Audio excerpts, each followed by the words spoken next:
Well, what is life like right now for civilians inside Iran? We have seen videos of people desperately trying to get out of Tehran. There are reports of gas and food supplies running low.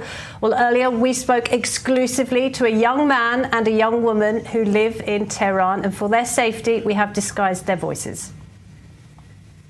درود بر شما. من در تهران، در مرکز تهران زندگی میکنم.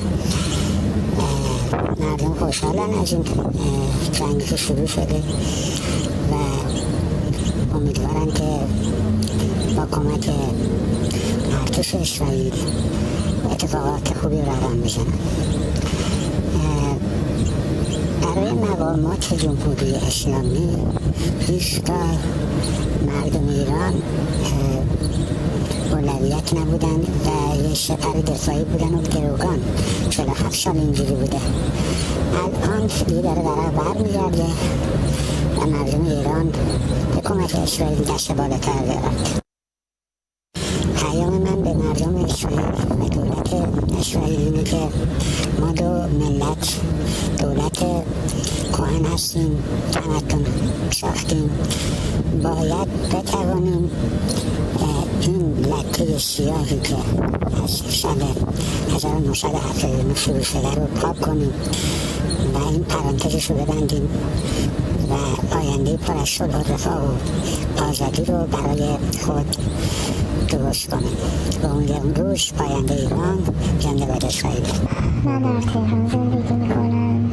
اوضاع خیلی به هم ریخته است. آدم ها هم خوشحالن هم خیلی ناراحتن.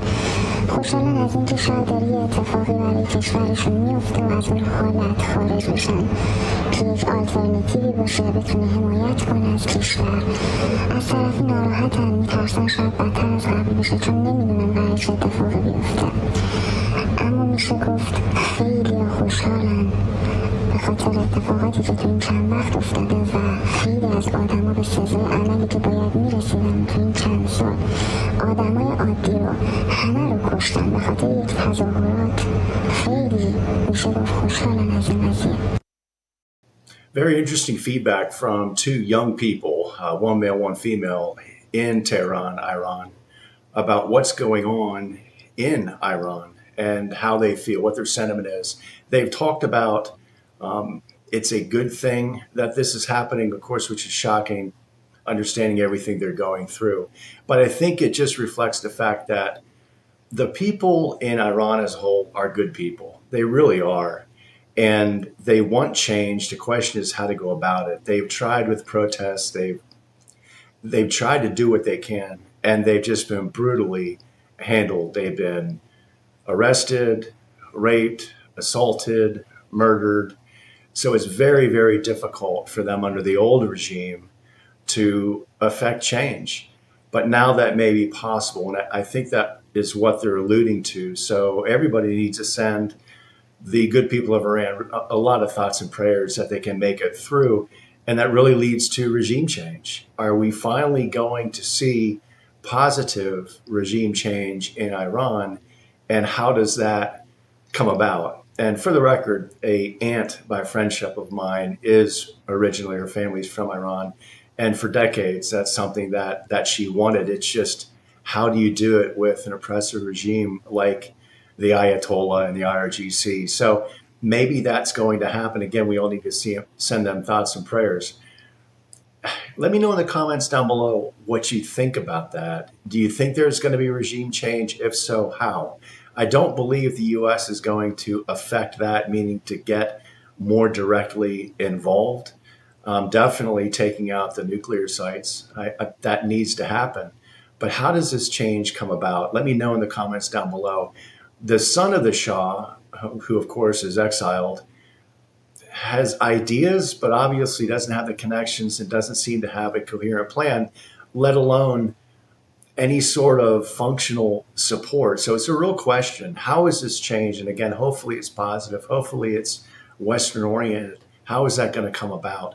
Hopefully China and Russia do not affect that change. That would not be a good thing for Iran, the people of Iran, or any of us, quite frankly. If there is positive change, it's a great thing for the people of Iran, for Iran in general, as far as finally focusing more on education, which they do a great job of, but actually turning it into something positive. The sciences, technology, research, etc. It'd be a great thing for the Middle East. There'd be no more Houthis, no more Hamas, no more Hezbollah. So it'd be a great thing for Gaza, for Lebanon, for Syria, for Iraq, etc. Hopefully that change comes in a Western sort of way and we get back to the positive things. Again, looking through rose-colored glasses, I know, being eternally optimistic, but it really would be a beautiful thing for the world. And it would not be a good thing for Russia and China, which of course have had an influence in Iran for decades. China consumes about 90% of the oil exports from Iran. They are meddling in Iran. And of course, Russia does as well. And Iran has been supporting the both.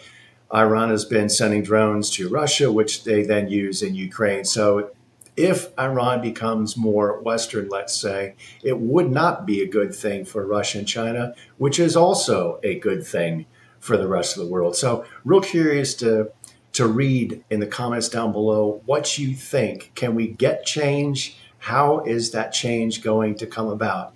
And trying to keep this positive, I just say this to all the Democrats that love to come in and just say stupid stuff that has nothing to do with the topic. Like I'm sure I'll see some comments about Trump is overweight because he eats food from McDonald's.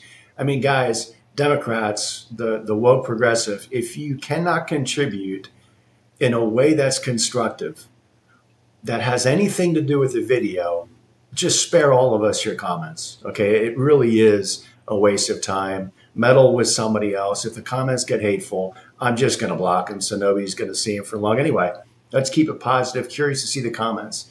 If you want to see more like this, subscribe. If you like the video, learn something from it, give it a thumbs up so I can get more content like this out to more people. As always, until next time, God bless. Love y'all.